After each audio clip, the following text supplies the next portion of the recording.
Pfizer marketed its vaccine as safe for pregnant women.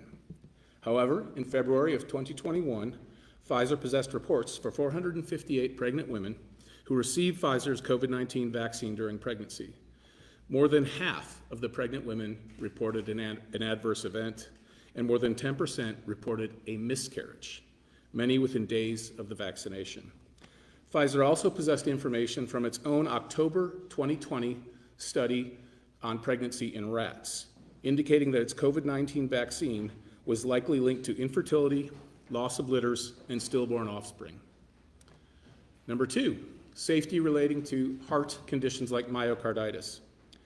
Pfizer consistently denied any evidence of a connection or safety signal between its COVID-19 vaccine and myocarditis or pericarditis. Indeed, on January 18, 2023, when asked whether its vaccine caused strokes or myocarditis, Pfizer chairman and CEO Alan Berla stated, quote, "We've not seen a single signal, although we have distributed billions of doses," end quote.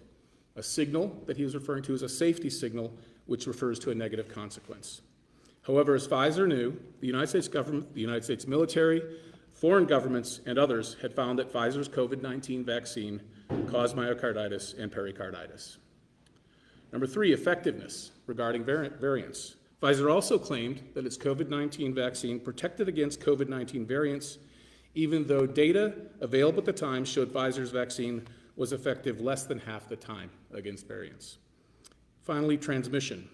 Pfizer urged Americans to get vaccinated in order to protect their loved ones, clearly indicating a claim that Pfizer's COVID-19 vaccination stopped transmission of COVID-19. Pfizer later admitted that it had never even studied transmission of it after its recipients received the vaccine and whether they could say it stopped transmission. After making these misleading statements, Pfizer also engaged in some censorship attempts. Emails reveal that Pfizer officials coordinated with social media platforms to censor any speech critical of Pfizer's COVID-19 vaccine safety and effectiveness. It should also be noted that Pfizer elected not to join the federal government's vaccine development program known as Operation Warp Speed and declined that development funding. When asked about that, Pfizer's CEO, Albert Bourla, said Pfizer did not participate in the program in order to, quote, liberate, end quote, Pfizer's scientists and to avoid government oversight of its vaccine development. He also said, quote, "They want reports. I don't want to have any of that," end quote.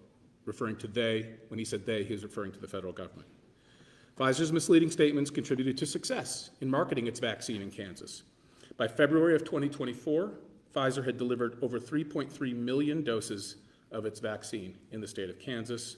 This accounted for over 60% of all vaccine doses given in the state of Kansas. This suit is being filed today, and as I mentioned before, it is part of a multi-state effort in which more suits may follow depending on Pfizer's reaction.